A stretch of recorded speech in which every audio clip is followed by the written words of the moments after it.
libertad avanza! ¡Viva la libertad, carajo!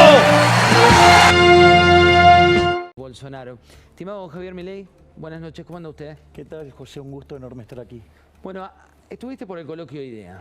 Así es, estuve en un almuerzo. ¿Cuál es tu conclusión de ese encuentro? Bueno, yo creo que fue un encuentro muy positivo. Perdón, pero estuvo muy bien capturado en tu nota respecto a los temas que... Nada que perdonar, menos de Javier, que es exigente con las yo digo, descripciones. o sea, cuando se falta la verdad, lo digo, y bueno, en este caso, la verdad que la nota describe básicamente de lo que fue la charla. La charla arrancó con estaba el tema de la preocupación de la economía.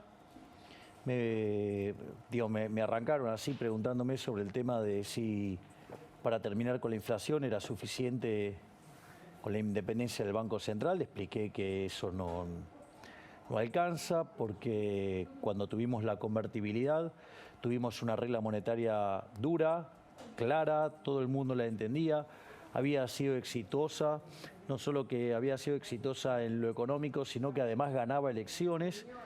Y sin embargo, cuando se quedaron sin financiamiento, los políticos rompieron la regla y tuvo una gravedad enorme que tiene que ver con el hecho de que se rompió toda la estructura contractual de la economía, generando un daño enorme. Es decir, que era muy difícil salir y aún así lo hicieron. ¿Por qué? Porque querían seguir robando y se generó un desastre monetario que, bueno, hoy lo pagamos con una inflación que está en el orden del 100% la punta, y que básicamente la situación es muy delicada, y Argentina, desde mi punto de vista y a la luz de indicadores, bueno, los digo ahora, ¿no? Digo lo que tiene que ver con los indicadores sociales, estamos peor que el 2001. En el plano monetario estamos peor que en la previa del Rodrigazo, y si vos mirás el balance del Banco Central, estamos peor que ya el segundo semestre del 88, previo a la hiper. Entonces, la verdad que te diría que tenemos una situación muy complicada en la economía y que requiere de un programa de estabilización duro, y que claramente lo único que está haciendo el actual ministro de Economía es endeudarse para comprar tiempo. Eso no es una solución, es hacer más grande el problema futuro. Javier, hay un debate en Brasil que puso mirada y fuerte en la Argentina, sobre todo por dos modelos de país. Vino el hijo de Bolsonaro. Eduardo. Quiero compartir con vos primero a este video que se viralizó y después charlamos de la visita de Eduardo Bolsonaro. Mirá. Estamos pagando a conta R$10, ¿no? Claro.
¿Qué es lo que muestra este video? Bueno, lo que está mostrando es la pérdida de poder adquisitivo del dinero en Argentina.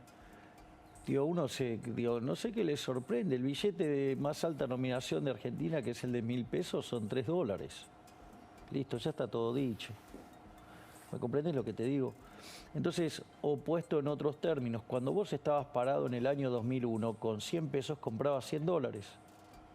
Hoy necesitas 300 pesos para comprar, necesitas un poco más, ¿no? Digamos, a los mercados relevantes, que es, por ejemplo, el contado con liqui, o digamos, o sea, salir con algún tipo de acción, ¿no? Que están arriba de 320, ¿no?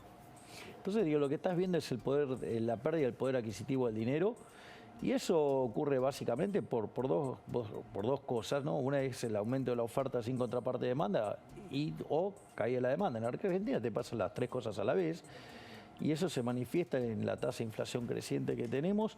Fíjate que en el primer periodo del régimen kirchnerista la inflación promedio estuvo entre el 8 y el 9%, en el segundo periodo del régimen estuvo en 20%, en el tercer periodo del régimen en 28%, casi 30%, Macri un poquito arriba de 40%.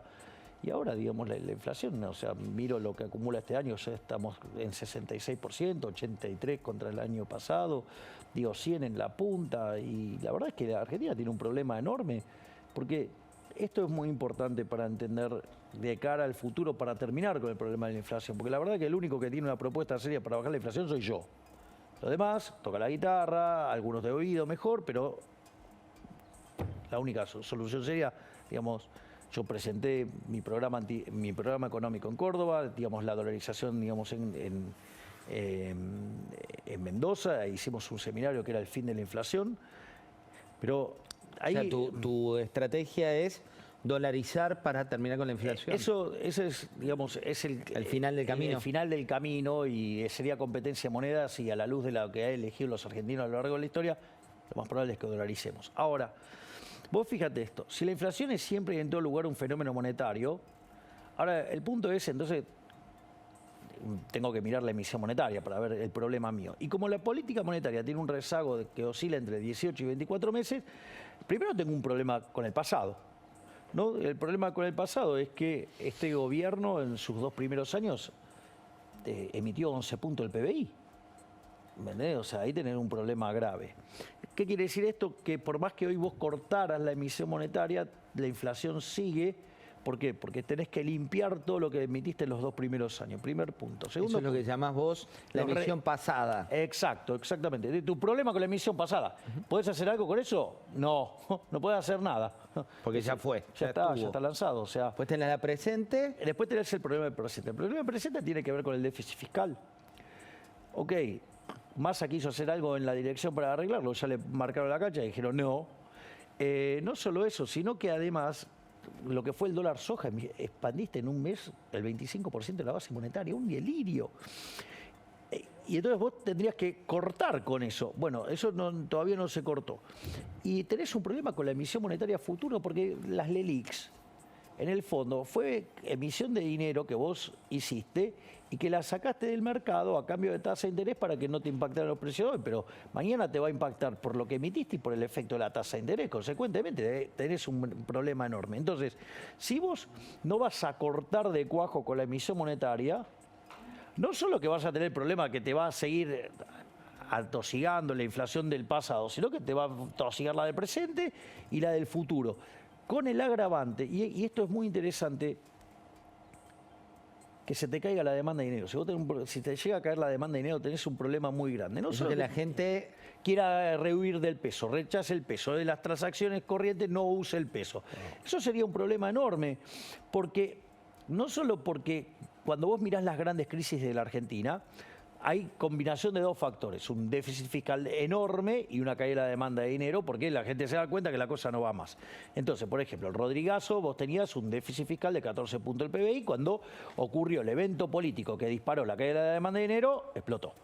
Lo mismo te pasó con la tablita cambiaria del 81, que tenías 11% de déficit fiscal en términos de PBI, la hiperinflación de Alfonsín, un déficit de 8% del PBI, pero digo, se te destruyó la demanda de dinero, te llevó la inflación al 5.000%, y la convertibilidad, vos lo que tuviste era un déficit de 7 puntos del PBI, pero con la macro y la cuestión monetaria, sobre todo la cuestión monetaria, no desbocada. Pero lo que pasa tenías, claro, pero tenías un problema de lo que era básicamente la construcción del sistema monetario de encaje fraccionario, y cuando vos tenés una corrida de esas características, el día que se te quedaste sin guita en los bancos, tenés que bajar la persiana. Por eso nosotros cuando hablamos de la reforma monetaria, se arranca con la reforma financiera para que tengas un sistema anticorrida, para que no te pase lo de la convertibilidad.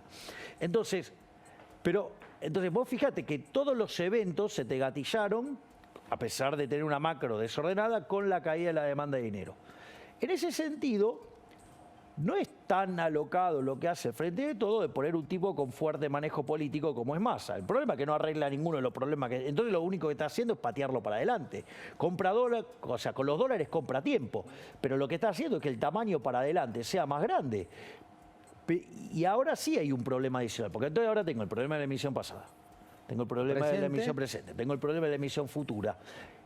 Tengo que ver qué me pasa con la demanda de dinero a la luz de que lo que hace más... Esto está en The Economist, no lo inventé yo. O sea, lo que está haciendo es ponerle si vos querés, una malla de contención a la caída de la demanda de dinero, de que no haya un estallido político que precipite la caída de la demanda de dinero. Pero Argentina tiene otro problema más, que es el problema del sobrante monetario. Cuando vos tenés tipo de cambio fijo y vos emitís dinero y la gente, en tipo de cambio fijo, cuando vos emitís para crédito interno, se te caen las reservas. Cuando Argentina no tiene más reservas, como la regla, a garrotazos en la cabeza. Ahora, ¿cuál es el problema de eso? También es cierto que entonces vos no podés, a vos te empiezan a tirar pesos que no los querés tener. Y entonces de repente vos hay unos pesos en la economía que no son los que tendría que tener la economía. Consecuentemente, ese sobrante monetario, cada vez que se arregló, no se arregló con una duplicación del PBI. Para mí se duplicó, vamos, con duplicación del nivel de precio. Entonces, me parece que ahí hay otro riesgo más. Entonces, vos fíjate, la configuración de esta economía es monstruosa. Fíjate esto. ¿Es una bomba de tiempo? Vos hablás de... Es una bomba de tiempo, sí, es una bomba. Directamente es una bomba de tiempo que hay que desactivar. Sí, pero el tamaño del daño... Es cada vez mayor. Es que no tienen idea del daño que pueden causar. Vamos a ponerlo así. Yo te dije que la situación es peor que la previa del Rodrigazo. O sea, con lo cual, si yo te describo el Rodrigazo... Recordarle a la gente qué le pasó. Digo, hay mucha gente joven que te mira. Claro. ¿Qué pasó con el Rodrigazo? Fíjate esto. En el Rodrigazo, previo a que llegara Celestino Rodrigo, había un ministro de Economía, un impresentable, un bruto, llamado José Belgelbar, que básicamente aplicaba controles de precios, o sea, era criminal casi el control. Los controles son los que quiere Cristina ahora. Por ejemplo. ¿Y qué hacía? Y hacía déficit fiscal, lo financiaba con emisión monetaria y le daba rosca. La contracara era que vos pedías de reserva y un día te quedaste sin reserva y apareció un señor llamado Celestino Rodrigo y dijo, che, tengo que blanquear, lo voló todo por los aires. Ahora, ¿qué fue volar todo por los aires? Recordemos que nosotros tenemos un desequilibrio peor al que tenía Celestino Rodrigo. Implicó que la tasa de inflación pasó de 30 a 180, o sea, se multiplicó por 6 veces. Y la pobreza, que era 5%, trepó a 25, se multiplicó por 5. Entonces, supongamos que ahora viene un Rodrigazo, que a la luz de los números que tenemos... ¿Lo ves viable? Absolutamente. Entonces, fíjate esto. Pero la lógica es que se te caiga la demanda de dinero y no sé cuál es el evento que lo dispara. Ahora, fíjate esto, porque esto es interesante. Si vos multiplicaras la tasa de inflación al ritmo que viene hoy, pasa el 600%. Y si multiplicaras por 5 los pobres, ¿cuál es el problema? Que 40% por 5 te da 200. No hay 200% de pobres. Violentás la matemática. ¿Sabés cómo se arregla violentar la matemática en la vida real? ¿Cómo? A las trompadas. O sea, una crisis de órdago. Entonces, están todos a ver, digamos, qué ventajita política, a ver cómo le siguen robando a los argentinos de bien. José, acá hay que arreglar el problema de la inflación. Y el único que se tomó en serio el laburo soy yo. Mira, Javier, te voy a mostrar medidas económicas del día de hoy. Del día de hoy, el ministro de Economía esto anunciaba. A partir del 1 de noviembre vamos a estar subiendo el piso del mínimo no imponible. La Administración Federal de Ingresos Públicos está terminando las proyecciones, sobre todo porque hay paritarias que terminaron de cerrar hace muy poquitos días. Va a regir desde el 1 de noviembre, va a estar arriba de los 330.000 pesos y el objetivo es garantizar que de alguna manera los trabajadores lo que ganan en horas extras o lo que ganan producto de la paritaria no lo pierdan con el impuesto a las ganancias. ¿Qué garantiza esto? A ver, pero vos te das cuenta de la perversión de esto, ¿no? A ver. Porque si vos ajustaras por inflación, no te lo tienen que dar, o sea, no te tienen por qué estar robando. Pero como son unos perversos, ¿me entendés? Entonces después agarran y votan que te lo dieron, mirá qué buenos que somos. No me lo tendrías que haber sacado nunca. Y me lo estás robando vía el impuesto inflacionario. Entonces, digamos, o sea, ¿qué más? No se venga a ser el generoso, que no va a dar esto. No está dando nada. No sé, de última nos estará devolviendo lo que nos están robando, parcialmente. Es irritante. Es decir, no, ahora cambiamos el mínimo imponible y todos levantando la mano en el Congreso como unos pobres perejiles. Digo, Debería ser algo automático. Digo, esto no tendría que estar dependiendo que los delincuentes que estén en el poder me tengan que dar esta migaja. ¿Por qué, Dios, se queda? Si ya las tasas en Argentina son estratosféricas, ¿por qué además me van a robar con la inflación?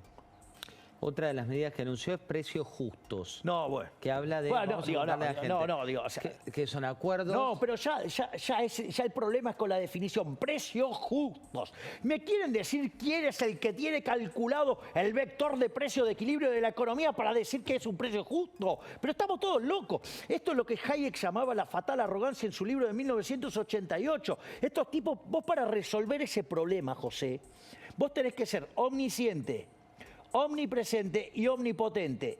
Y ¿sabes qué? El único que podría hacer eso es Dios. Y los políticos claramente no son Dios. Ya el solo hecho de ponerle precio justo es irritante. Los únicos precios que serían justos, ¿sí?, son los del libre mercado.